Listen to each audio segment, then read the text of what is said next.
Yuji NEET 2024 revise result published হয়েছে। এর আগেও একবার রেজাল্ট পাবলিশড হয়েছিল।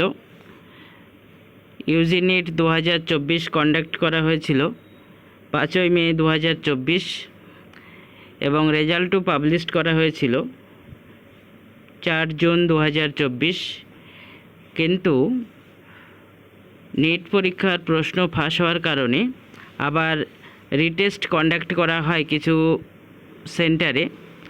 1563 জন ক্যান্ডিডেট এই পরীক্ষায় অংশগ্রহণ করে। 23 জুন 2024 পরীক্ষা হয়। Total revise result NTA published করলো।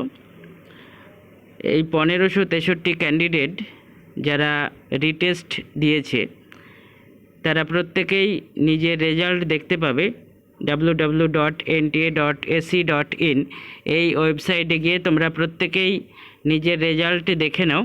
এনটিএ নোটিশ করে জানিয়েছে UG NEET revise result 2024 published হয়েছে। এনটিএর ওয়েবসাইটে গেলেই তোমরা প্রত্যেকে নিজের রেজাল্ট এবং র্যাঙ্ক দেখতে পাবে।